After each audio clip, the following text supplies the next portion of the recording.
Hi, my name is Ortagus, and you are watching another edition of Iran International Special Interview.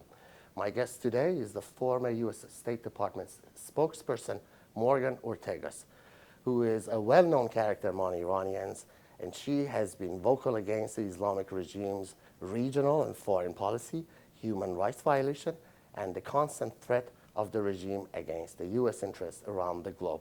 During our interview, we talked about the Biden administration versus Trump administration Iran policy, a breakdown of the events post-October 7th, and a preview of the policy changes in a potential second Trump administration regarding Iran.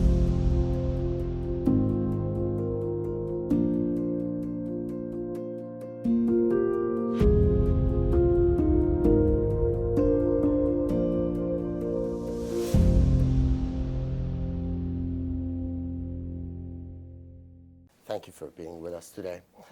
So you left the federal government in January 2021. Yes.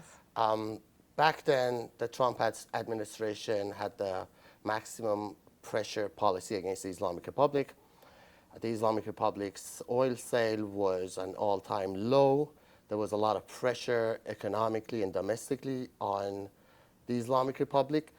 Tell us, when you left the federal government, what the Iran policy was and how much success did the Trump administration had in order to implement those policies? Yeah, well, first, thanks for having me. It's so important to me to be able to speak to the Iranian people around the world, in Iran, but here in the United States and Europe as well.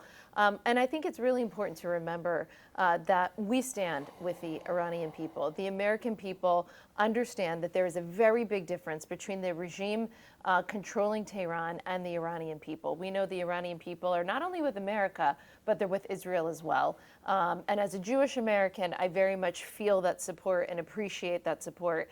And I think it's important to know that there are so many Americans that are paying attention, that understand that women are being murdered in the streets and arrested and jailed for the crime of showing their hair in Iran. And so I want the women of Iran, the girls of Iran, the people of Iran to know that we are with them and that we yearn for your freedom from this brutal regime. So going back into the Trump administration, when we withdrew from the JCPOA, the Iran nuclear deal, which former President Trump criticized as one of the worst deals that had been negotiated, I think he was right, we entered into the maximum economic pressure campaign against Iran. That was designed not only to eventually, we thought, perhaps bring the Iranian regime to the table, but it was also designed to stop Iran from funding terrorism, from funding their ballistic missile program, and from funding their nuclear weapons program. And that's what I think people sort of miss in this conversation. We can have a debate over whether or not the maximum economic pressure campaign was effective or not. I would argue that we had the regime sort of on their knees, right? We took Iran's ability to export oil off the market, right? I mean, they pursued some black market endeavors, but because we simultaneously sanctioned Iranian oil, but also unleashed American energy exports, we had a situation where we kept the price of oil down. You didn't have China and India and Japan and others buying Iranian oil like they're doing now. The Biden administration will say, well, the sanctions are still in place. Sure, but they're not being enforced as effectively as they were in the Trump administration. And part of the reason for this is exactly what we're seeing today in the Middle East. And that is Iran continues to fund, train, and equip terrorist groups, proxies throughout the region. And now they're killing Americans. It was Iranian-made drones that killed 3 American service members in Jordan in January. It's Iranian-made hardware, military hardware, drones that the Houthis, ballistic missiles that the Houthis are using to attack American ships on a weekly basis.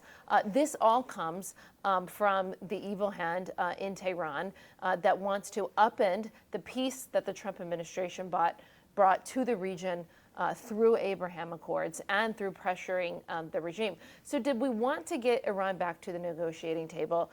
Absolutely. Did we also have a goal of starving the regime of funds so they couldn't create the havoc that they are doing in the region today? Yes, that was also a goal. I think it was effective.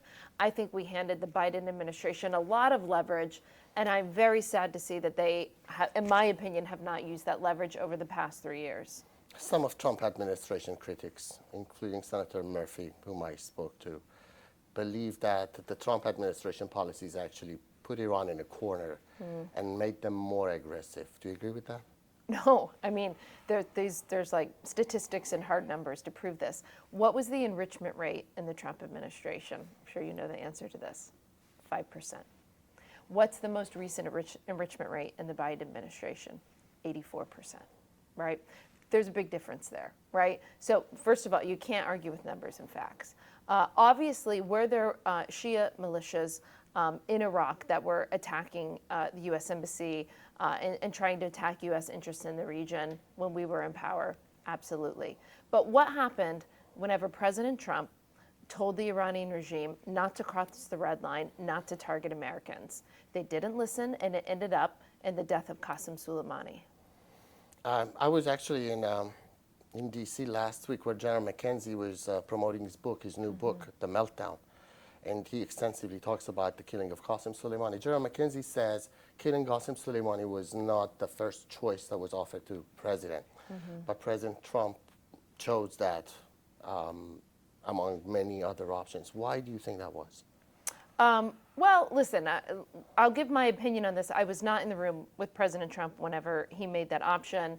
General McKenzie is now retired. I think that we should give, especially now that President Trump is a candidate for president again, I think it's best to leave those discussions, to history, because the reality is whomever the next president is, whether it's Biden or Trump, are going to have to make some very serious and very hard decisions about the regime and their nuclear weapons proliferation.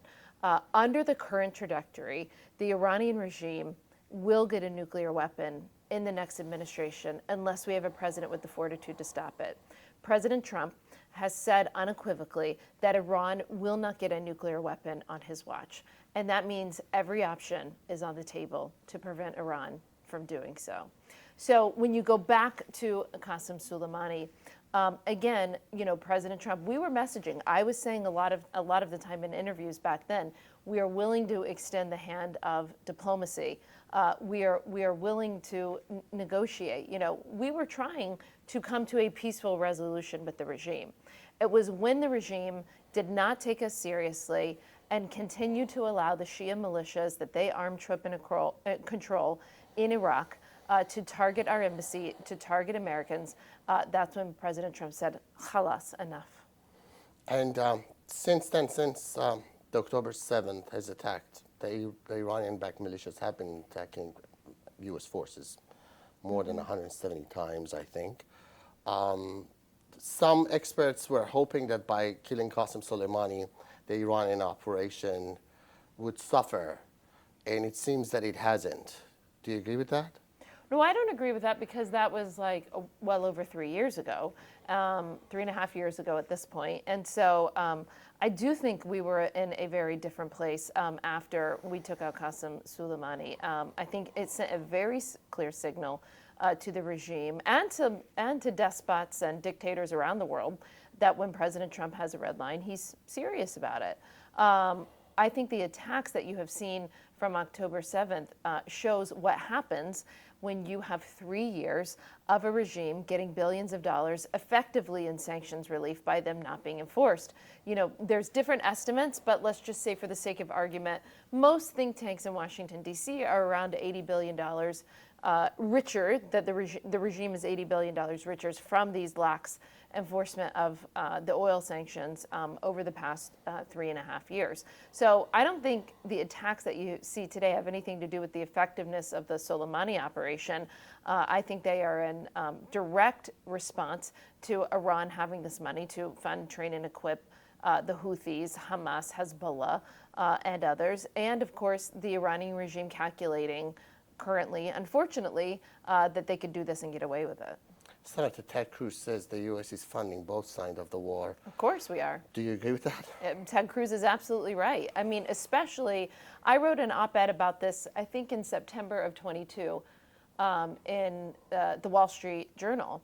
And I laid out, how we were funding both sides of the war in Ukraine because Iran was, of course, providing these suicide drones to Russia that they were using in Ukraine. Now it's even more pernicious.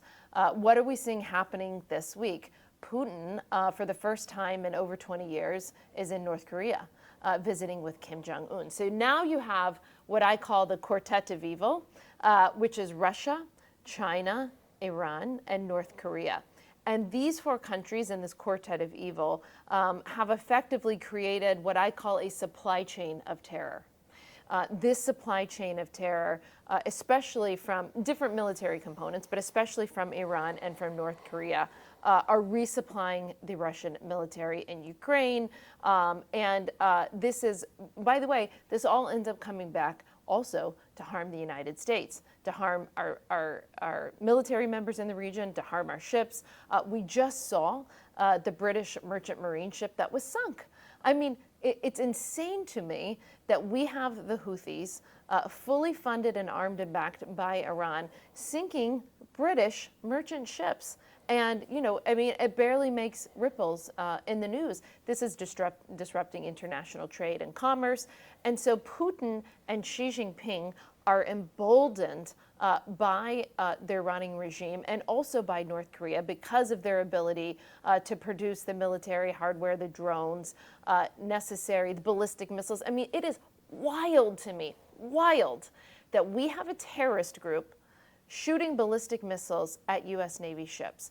After 9/11, right, what was the thing that Republicans and Democrats were most concerned about in this country after 9/11? We worried about terrorist organizations having sophisticated military weaponry in which they could harm the United States, our interest, our military facilities. And that is happening today, 20 plus years after 9/11. We have that exact scenario playing out. Terrorist entities have ballistic missiles and they're shooting them at U.S. Navy ships and shooting them at Israel. Like, when is it going to end?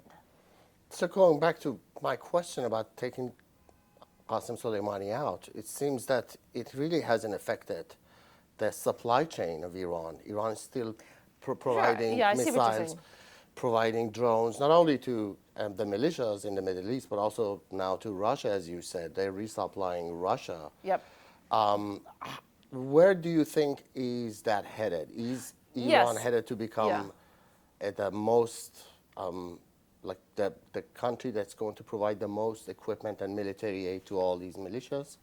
Well, they will unless someone stops them, sure.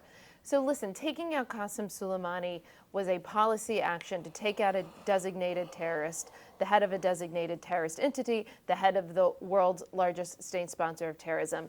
That action was taken at a particular time. It was in response to provocations by Iran and Iran crossing red lines.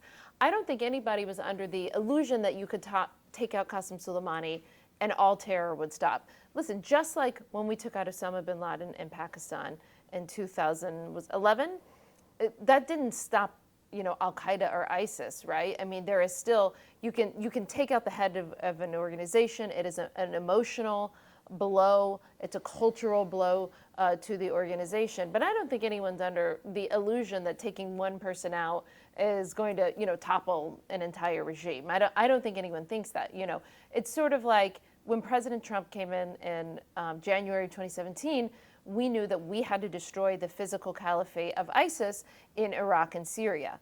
That does not mean that we were destroying the ideology of ISIS, but destroying the physical caliphate demoralized, I think, ISIS and their, you know, ability to plan and spread terror in the region because they lost their physical caliphate. So one action in and of itself is never going to topple an entire regime or stop an entire regime from a set of actions that we don't agree with.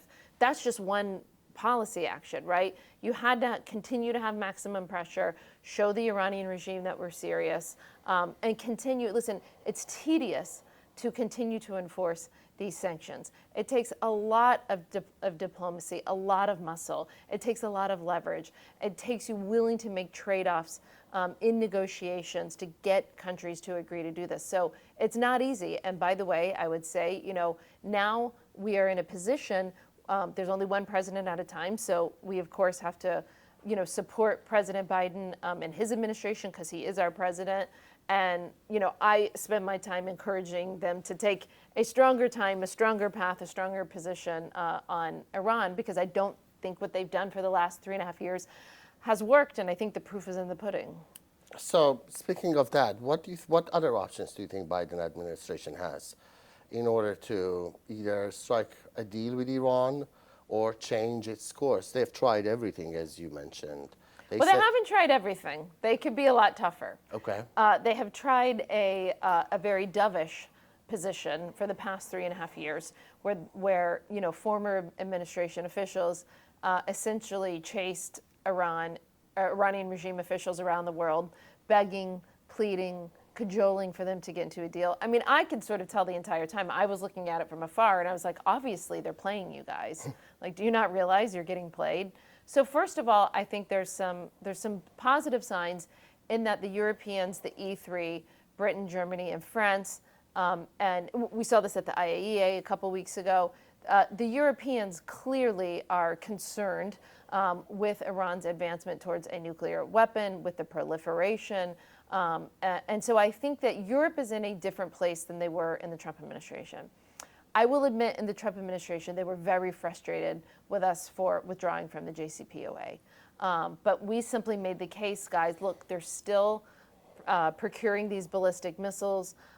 They're still funding terrorism. None of, you're not curbing any of the illicit behavior. They're still the world's leading state sponsor of terrorism. So we're rewarding them with cash for promises that they're not going to build a nuclear weapon when there's clearly sunset provisions in that deal. So again, I think the positive thing that the Biden administration has going for them is that they do have the Europeans feeling much more hawkish and wanting to deal with it.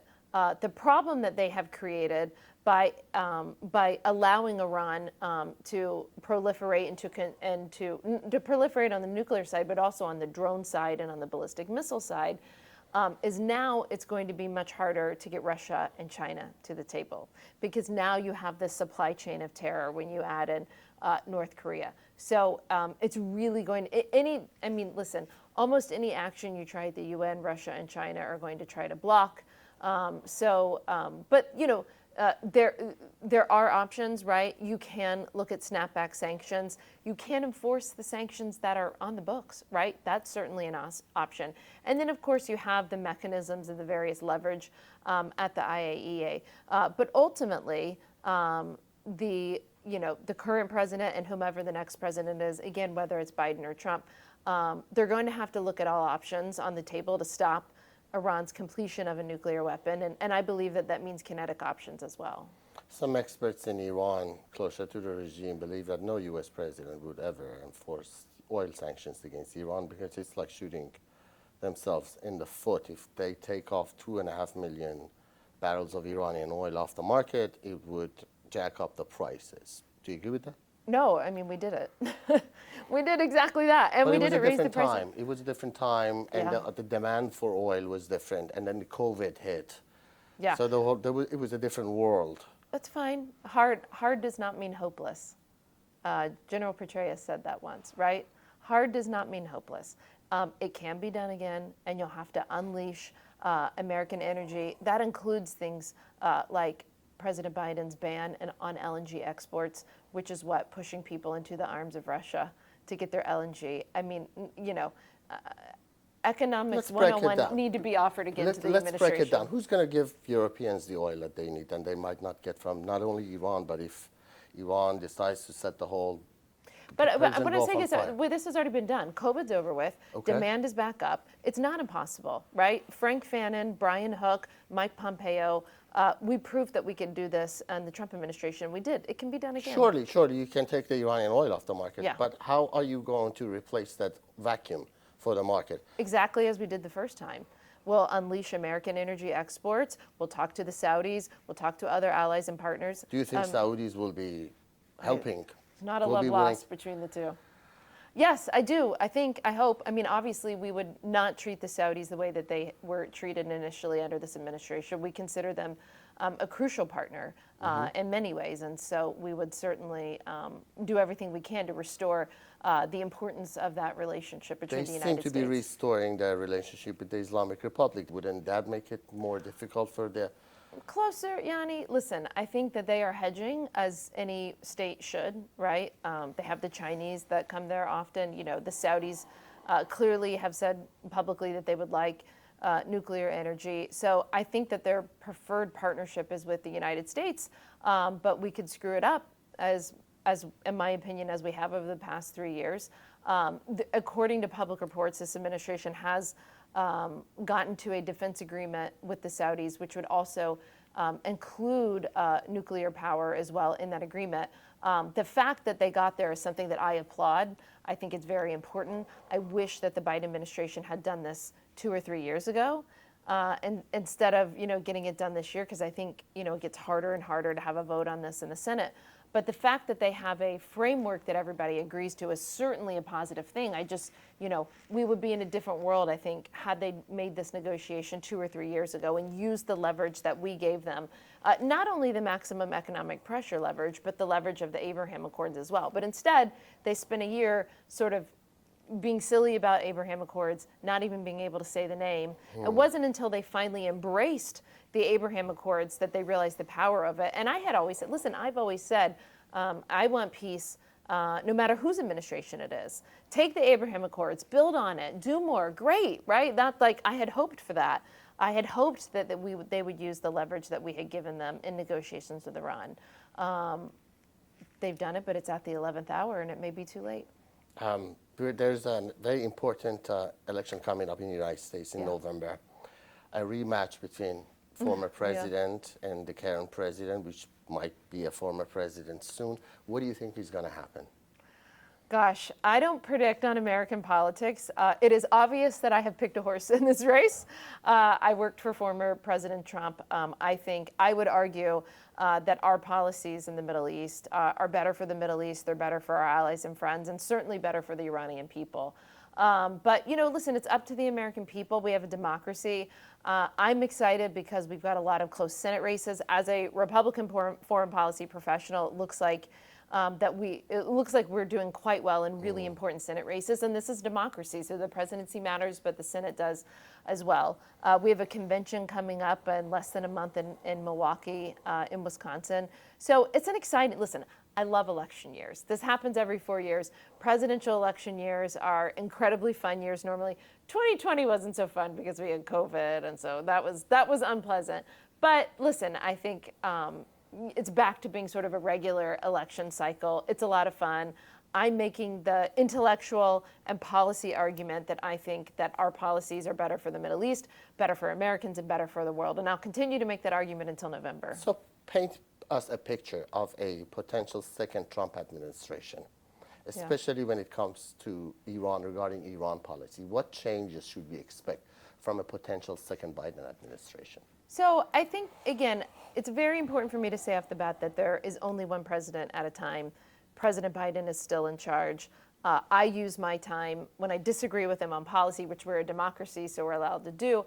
I use my time to encourage them to take positions, tougher positions on the Islamic Republic of Iran, because I think that's better. Like I just said, if the public reports are true, which I believe they are, that they have gotten into a defense agreement with Saudi, that's fantastic, that's good. It's a little late. They'd like to build on it. But, what I can say is the only person who speaks for former President Trump is former President Trump. But as someone who used to speak for him and his State Department, I think that the record that we had on Iran, especially the last 2 years of his administration, when Mike Pompeo was the Secretary of State, I think you could see that being a similar place where we will go in a second Trump term. So history should be your guide. Would he give a chance to negotiations, to diplomacy with the Islamic Republic if he comes to the office? Or do you think from the get-go he would start pressuring the regime? Listen, again, former President Trump only speaks for himself.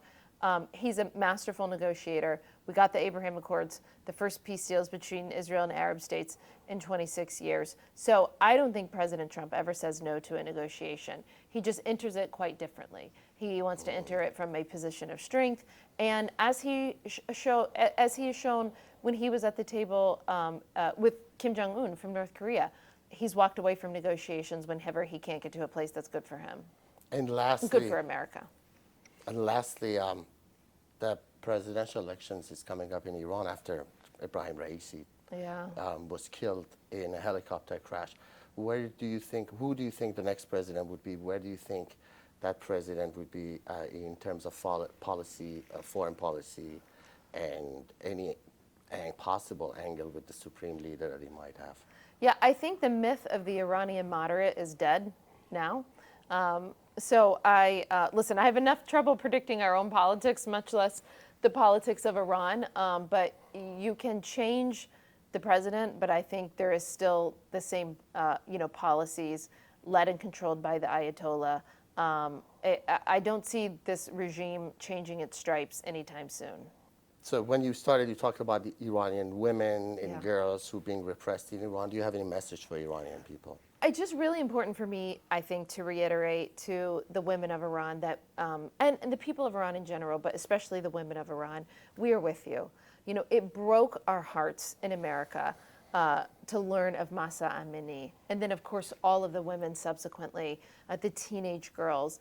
It breaks our heart to see these stories of them being imprisoned and killed, murdered for the crime of showing their hair. That's not how Iranian women should have to live. They should not have to live under that fear and tyranny. But then at the same time, I see the beautiful videos of Iranian youth dancing in the street, defying the regime, making music, showing their beautiful faces and hair. And so on one hand, when we get so discouraged sometimes for the Iranian people, when we see what the regime is doing, then we see these beautiful moments of their defiance. And I think it speaks to the beautiful and proud culture and heritage of the Persian people, a culture that is one of the oldest in the world, one of the most beautiful civilizations.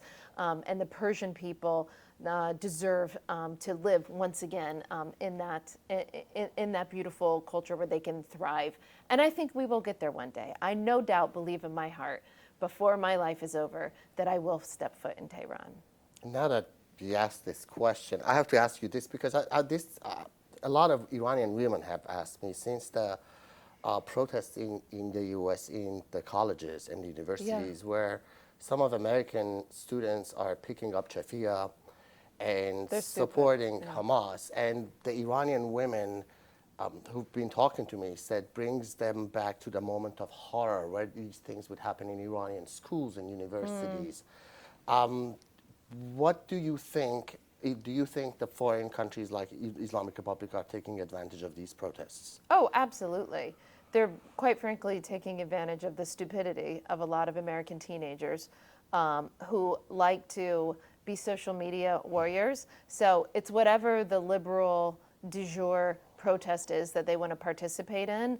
Most of them are pretty clueless and really have no clue what they're participating for, what they're standing for. They don't understand who Hamas really is. They don't really understand the role of the Islamic regime behind it. You know, they will talk about LGBTQ people for Hamas or for Iran. I'm like, no, you get hanged there for that, actually. That's not how it works. So, hopefully the people of Iran understand that we have some stupid college students, but they don't speak for the majority of the American people. Thank you so much for your time, Morgan and Ortagus. I really enjoyed this conversation. Thank you.